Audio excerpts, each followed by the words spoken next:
Yeah. So I founded this company, ASN Fuels, 3 years back, though officially 2019 we gave it a form. And to start with, I would like to thank you, Sunil, and also IIT greatly for organizing this symposium and being associated with us for a long time. As a consultant and also as a collaborator for this endeavor on 2G ethanol. So, and then I would like to thank our chief guest, Mr. Kushal Ji, and respected director of IIT, Mr. Satyanarayan, Dr. Satyanarayan, to having spoken about the initial aspects, the ethanol challenges, the perspectives, the industry intricacies, and a bit of figures and facts. They were able to throw light upon within the given time limit, and that was really a fantastic session. Yeah. Now, coming back to the topic that I have chosen today is about, there are technologies, we have spoken in length from yesterday and even today. And there are many other conferences and seminars which are focused on ethanol have been held quite recently.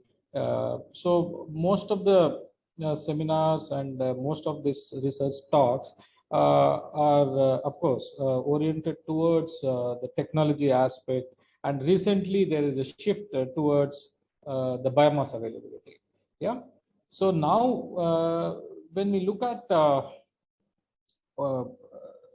this topic of cluster approach, what does this mean, and how it has come about to be in existence, and what does ASN got to do with this? Yeah. So in nutshell, we are proud to be the first among very few startups presently working on agriculture waste to ethanol model with an advancement in technology. I'm really proud to say that.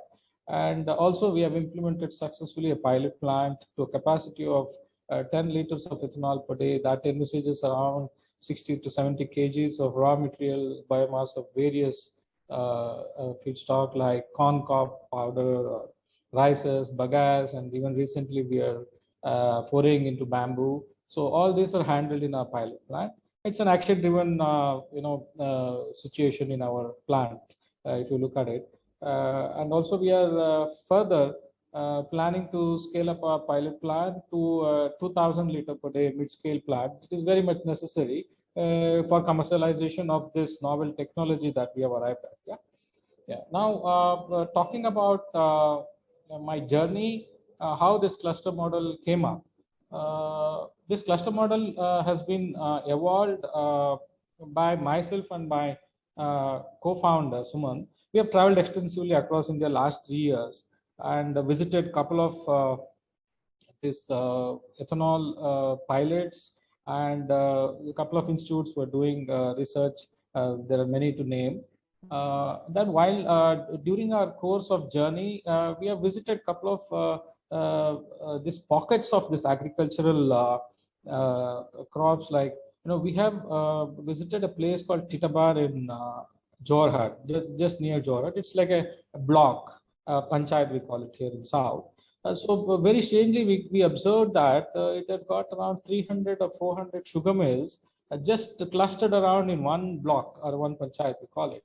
So then, we spoke to a couple of the mill owners and, trying to look at how this waste from this agri industry, that is the rice mills, how they're handling, where it goes, what happens. Most of it usually supplied to the boilers and, the burning aspect, so that, either it's used for steam generation or even it's used for direct cooking purpose and many other aspects. So then we were just, discussing on why don't we use this type of agricultural biomass right there where it is produced, and it's in such huge quantities. And we could see this cluster pattern across many other industries. Then when we move down to south, there are many sugar mills up in our North Karnataka, Gadag, Hubli, those areas. And then when we moved towards West Godavari in AP, then we found this cluster pattern again repeating with many of these corn seed units. Like they're all clustered like 20 units, 30 units, and all. Again, when we moved to Bhimavaram, the coastal belt, again it's a rich rice growing belt with East Godavari, West Godavari regions.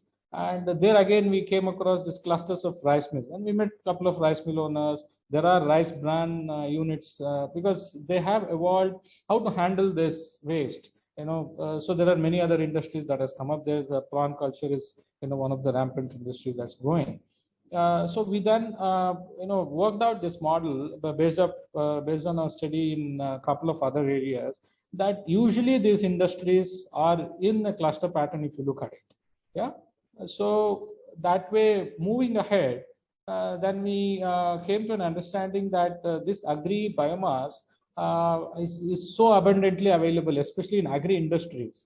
Why I'm stressing to agri industries, being 2G oriented, this particular biomass issue has been going on, and now it has become a challenge actually to the emerging 2G ethanol units. Because most of the units, what I have heard or seen, which are upcoming, and some inaugurations are made for foundations, some inaugurations are made for with the oil companies. All of them are planned with 1 lakh liters, kind of a bigger scale. So then when you look at where does the biomass come from, most of them are talking about rice straw, most of them are talking about wheat straw, and those kind of concepts. Yes, of course, it's all available in India, but thing is, when it is agriculture oriented rather than agri industry, then it becomes very tricky. Let me give an example. Yeah, if I want rice husk, or if I want corn cob that is produced from corn units, like after taking the seeds out, what we see the white part, the corn cob. And then when we look at bagasse in the sugar mills, they have an established statistics, how much they produced last year, what was the raw material used, and what was the total waste that was produced, and they have the whole data with them. And next year they have a plan already, because it's an industry, and they've planned it so well because there's a big investment at stake, so they have to run the industry. So they know very well next year, to their planning, how much they can handle, what is the missionaries that they have, what is the capacities, and if there is an expansion plan, and all kind of things. And also, most of these agri industries are well networked. They've got a good logistics network. The roads are there. The organization is more organized. Like if you look at they have a sections like one is accounts or admin or all those things. The marketing department itself will be there in many of these things, and procurement department who goes into the field and do the procurement planning, well advanced in the season. So with this network, that can be used very well to the advantage of 2G. And when we look at same, when it comes to direct agriculture, like we are getting into the field directly, like we want a huge quantity of rice straw. Example now that I was trying to give with the big units that are trying to set up with the rice straw. Rice straw, okay, fine. There are a couple of new startups and few logistic companies have forayed into this agri biomass business very recently, of late. And otherwise, it is directly with the farmer. And in India, it is not really that organized as in Western countries. Number one, and number two is the logistics. The farmer has got a farm. He just walks to his farm. He doesn't need a road. That's how it has come from. I mean, he's lucky that if he has got a road. And because of the topography and the location of his plant, and again how it gets divided, where he buys and all that. And again, when we go and talk to them, okay, fine. If I want so and so quantity, if he has got it, he's very happy to give. He's a happy man. But otherwise, when it comes to like, okay, I want a figure that next season or next 6 months or the next 1 year, this is what I want, and I'm making a plan. So how much can you contribute in terms of biomass? then he will look at the sky, because he depends on the rain, he depends on the ground water resource and many things.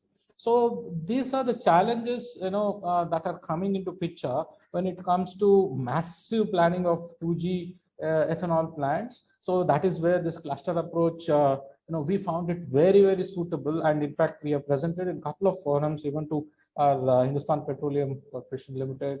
We spoke to the director himself, and we found it that it got a good audience, and that motivated us to develop it further. So we have developed this model. Like any ethanol plant, especially 2G, we have to plan it in the clusters. So for that, we need to identify this cluster of industries. Maybe it's a corn unit, or maybe it's rice mills, or maybe it's sugar mills, and those kind of industries. And of late, bamboo has come into the picture. I mean, we can't call it a agri industry waste or anything, but definitely, again, it is again concentrated very highly in Northeast, and also in a couple of southern states. So we need to identify these and place these 2G units right in the middle of these clusters, so the logistics of getting this raw material comes down drastically. I mean, we can't set it up in somewhere and capacitate at 1 lakh liter and then look at, okay, where is the raw material, where is the biomass? Then going far away distances again will kill the business, because we'll kill the profits. I mean, there's a big hole in the pocket there. Let me give an example. Okay, fine. How do we get this biomass from field to the ethanol unit? So when it comes to this ethanol unit, if we send a 20-ton trucker, he goes, and due to the volume and weight ratio of this biomass, uh, uh, you know uh, a 20-ton trucker can only carry 8 ton, but we are paying for 20 ton, so there we lose. Similarly, when you go farther distances, again, the profitability gets reduced. So first of all, the volume that comes is very low, and then you're paying per kilometer. So all these factors has to be considered. So we have to be very careful in locating these plants right in the middle of these clusters, and have these agri industries take them into your confidence, speak to them, and then make a proper survey, and then decide upon the capacity. We should not, like, decide a capacity, I want to put a 1 lakh liter, and start looking for, what are the things that are available near me, rather than do a survey, and what does this region or that particular zone warrants. Like if it warrants a 25 or 35 KLPD, fine. Let's not go for 1 lakh KLPD, those kind of figures. So that becomes a quite a big a challenge of getting this biomass. Now, that way, I have tried to explain these challenges majorly as a micro, and then macro. So first, let me speak about this macro. So I've been talking about this biomass logistics as a main reason for a macro challenge right now facing, that 2G ethanol units are facing. Now, what do we do with this issue? Some solution has to be found. So then this cluster approach was definitely a front runner, and we have put it across in a couple of forums, and even we are also looking at the policy driven things, and we have been trying to establish contacts with Niti Aayog, and try to apprise them about these new models that are evolved, and how do we apply, and then at least the further upcoming units can be fine-tuned with these models. Yeah. And next thing is, how does technology and this modeling, how do we integrate? Now, the current technology for 2G ethanol, it warrants for a capacity of minimum around 40-50 KLPD, and yeah, well, 1 lakh KLPD is definitely a general thing. So I mean, I'm talking about 100 KLPD or 1 lakh liters per day. Sorry. So when it comes to it, this technology, as far as TMR, my colleagues have explained in the first half of today's session, tube manifold reactor. So with the backup of that technology, it is so agile and so dynamic that we can break down this plant from 50 KLPD or 100 KLPD down to basic 20 or 35 KLPD. So that gives us the flexibility of putting these plants as per the capacity of the biomass that's available, and specifically we are targeting the agri industry.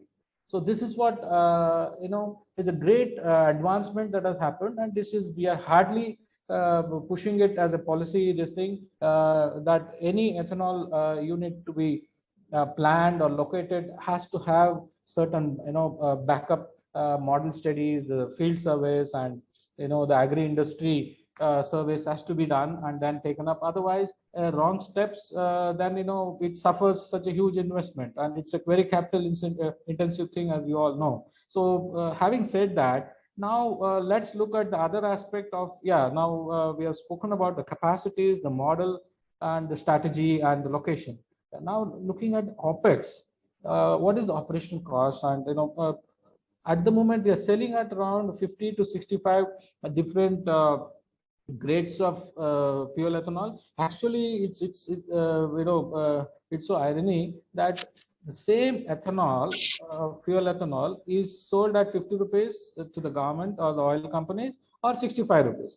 The product is same. This is very strange that this is not seen in any other industry, because here the price is determined by the source of this bioethanol that is produced. One is usually now at the moment the conventional production methods, or the sugar industries are the major contributors to this. And then they have this molasses C, molasses B, and even recently the huge ethanol has been produced by direct sugar also, and sugarcane juice.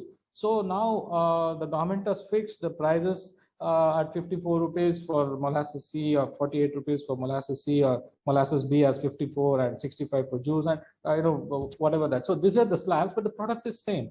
So that way we can take a range of between 50 to 65. And when it comes to OPEX, industries set up to produce ethanol, we have to somehow limit our production cost or the operational expenses below 40 rupees. So the industry can make some profit. That's the main thing. Yeah. And if at all, if we are doing beyond 50 rupees or something like that, definitely it's not viable. The industry fails. So that is one more macro challenge. I'll come to that. How do we achieve those things in the coming days, and what are the technologies that has evolved? And then, the CapEx is one of the major macro challenge that we are facing right now. The technologies currently available, the conventional technologies, usually it is all the regular tank based thing. I think my colleagues would have explained about how the tanks can be done away, and how we are trying to introduce this pipe or loop concept and loop reactor concept, and the tubular manifold reactors and all that. So the conventional plants warrant investment of around 600 crores to 1,000 crores, because again the scale is very high as far as the conventional plant technology is concerned, because it is 40 to 50 KLPD is the minimum, and then up to 1 lakh or even beyond that. Yeah. So when it comes to new technology that is evolved, that gives a flexibility of bringing down the capex like below 400 based on the capacity, even starts at 150 crores, 200 crores. That makes this new era of ethanol, 2G ethanol, is going to begin with many technologies that are coming and which are breaking those jinx of high capital intensive and high OPEX and all that. So next is, okay, there are many technologies that has been spoken last 2 days. Each one of them are so brilliantly done and so in depth, quality time spent, and it was great to see those presentations. Now, how intricate, how complex are these technologies, and what is the timeline to scale up? How the industry can adapt this? How ethanol plant can be built upon these technologies? So this complexity, the timelines, and the novelty decides whether it is doable, or whether it is doable at some other time, or doable in a very long time, or doable in a time that is really expected, so that the industry can emerge and come out with a a commercial operational plant in India, a 2G commercial operational plant. That's the dream actually. And the whole symposium, the whole discussions, it boils down to that, to see a commercially operating plant. Yeah. So let's come to the next slide. Now, next slide. Yes.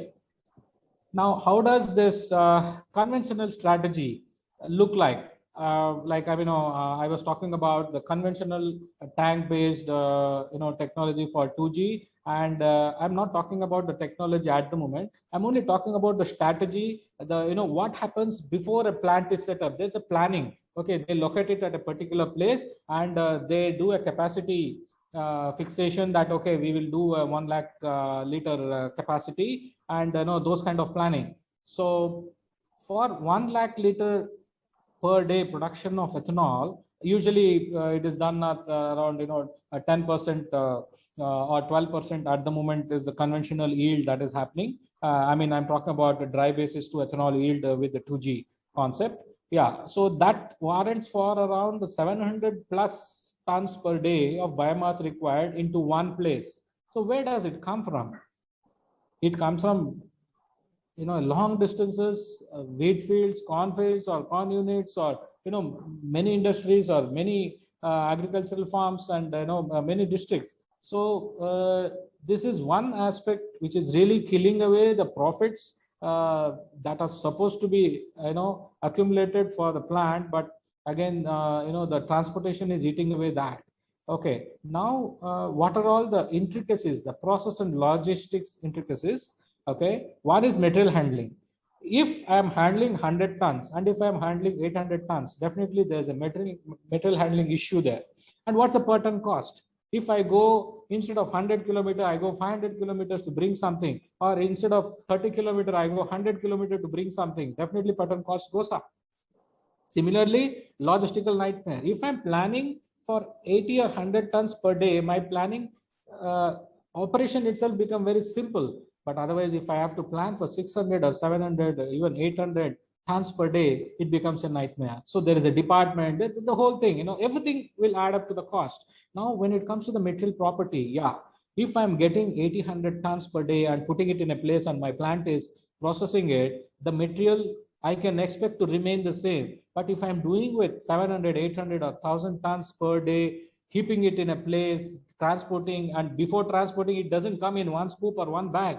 It comes from so many places, so many trucks, even railroads have been used now. So with all this logistics, by the time it reaches and by the time I use it, there is definitely a deterioration in the material property.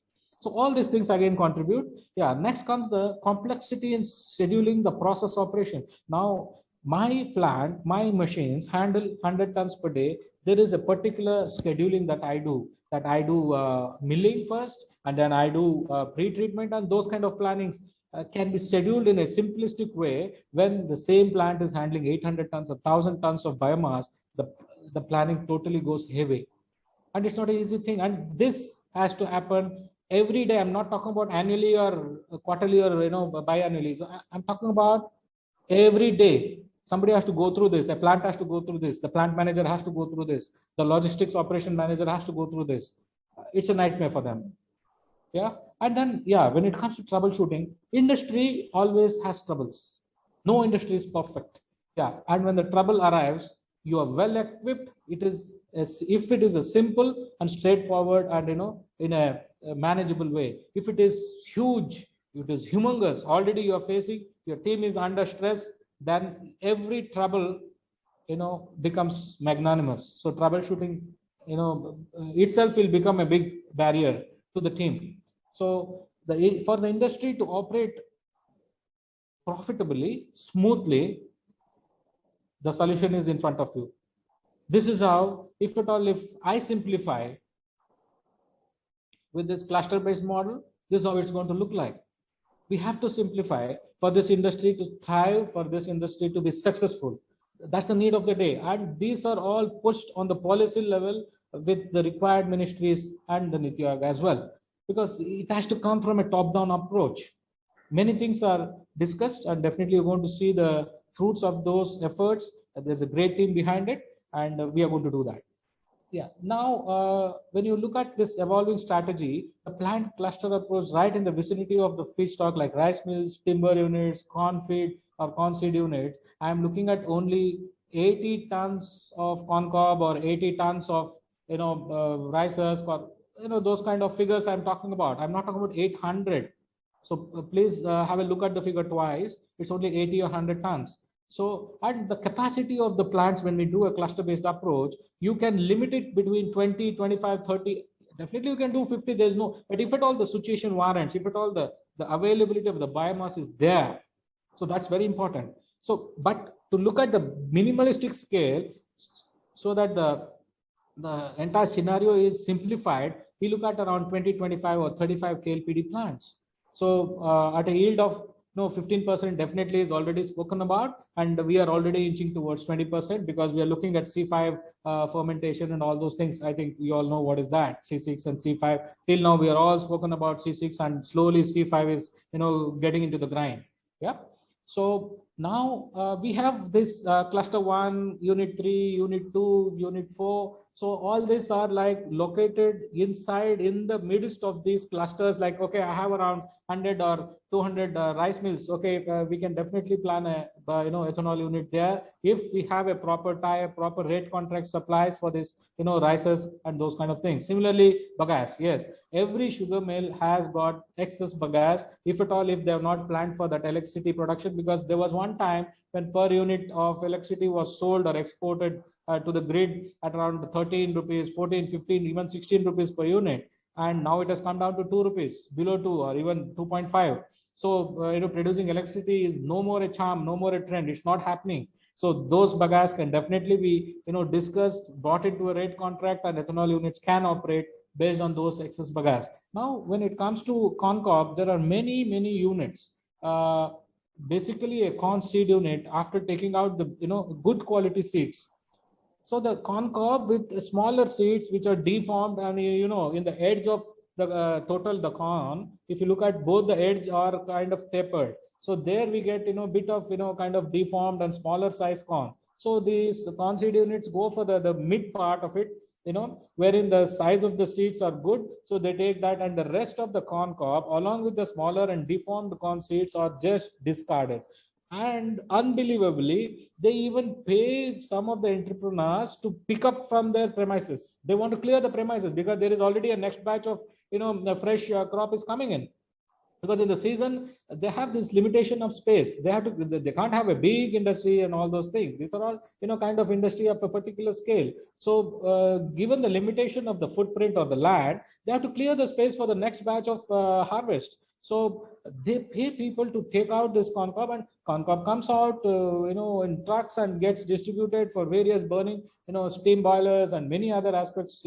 So we can definitely try to put a 2G ethanol plant right in the middle of these clusters, where we can talk to these corn seed units. All of these are industries. There are businessmen. There are high investments at stake. If somebody takes an interest of establishing this industry, goes and talk to them, definitely there is a high possibility of having the rate contracts, viable rate contracts with these people for supply of biomass. They will come forward because they can be a kind of stakeholder in these units in a way, so that their waste of their industry is taken, and through that they become a stakeholder in these units. So that can also be a model. So there is a cooperative model, there is kind of a technocracy model. There are many ways that can industry can adopt to establish an industry. Now when it comes to bamboo, yeah, look at Assam. There's a huge thing, and but 2 or 3 years back, I don't remember the exact date, but overnight a policy came in wherein bamboo was made forest tree or a forest protected this thing into a crop. So crop means we can grow, we can harvest, we can use it in any form and shape. But when it comes to a forest, we have certain limitations. Yeah. So it was made a crop. So that way the abundant the bamboo availability in Northeast can definitely be thought of. And in fact we have also forayed into this research. So what is the yield of bamboo into ethanol, and those things have been already probed in, and we have made some progress. And there are some technology from abroad that have been tried in Assam with NRL, that is Numaligarh Refinery Limited, with some joint venture and all that. They have invested around 3,000 crores with 50-50 sharing and all that. So that technology at the moment is being pursued. So we are trying to come out with our own technology so that we give an alternate Indian make in India concept technology for this bamboo biomass, such an abundant biomass. It's a natural resource of India. So I mean to say that when the technology comes from abroad, the profit goes abroad. So why? Because the technology is coming from there, and it's a resource of our soil. So let the profit remain here is only the intention that we are working behind. Yeah. Let's go to the next slide. Yeah. Now, in nutshell, if we look at what's the way forward with all this background that I've explained, hope I'm not running out of time. Yeah. Okay. So I have a couple of very important slides ahead for you. Yeah, we look at the conventional methods. It is these plants. There is no commercially viable plant in India so far, and as far as my knowledge goes, in the world. If at all, if any contradictions, definitely you can mail me back. And then the capex 500 to 1,000 crores, which I've explained. I'm just trying to wrap up the whole thing. And the production cost 70 to 70 rupees, 120 rupees. I mean, 120 was the one which started about 10 years back. Now I think the technology advancement in the conventional method, it has come down to 70 or plus or minus.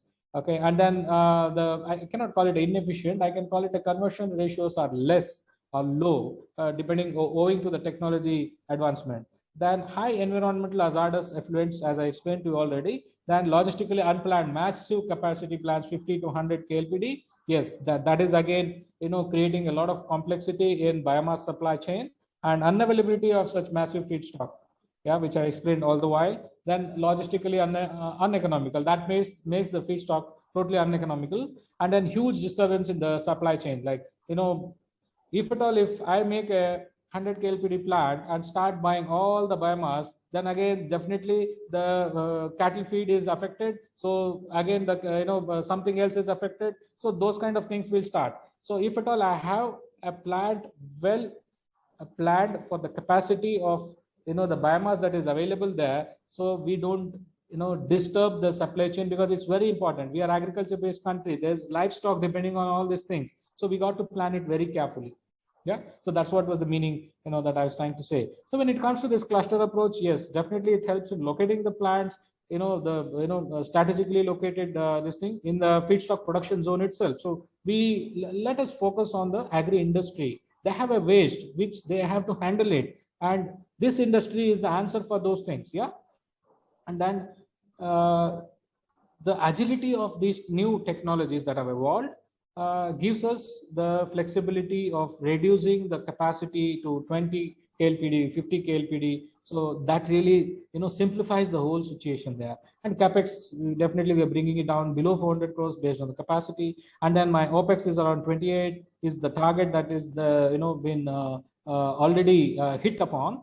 And the production cost of around 40 liters 40 rupees per liter of ethanol. And there's a new concept that has emerged. It is a zero liquid discharge plant, optimized plants. So that means whatever the waste that is generated out, either we convert into some usable form, or value addition of this, or recycling has been done, or recovery of that has been done. So in a way, optimize the plant to a zero liquid discharge. There's no liquid that is discharged out of the plant.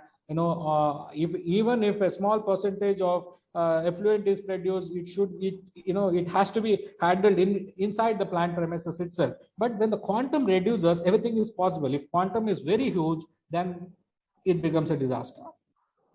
Then again, this continuous process has definitely pushed these new technologies, because as I was explaining about the filling and draining out the tank, so this apparatus or the components or machineries downtime is definitely reduced. So, and then the reaction time is very thank you for giving this opportunity.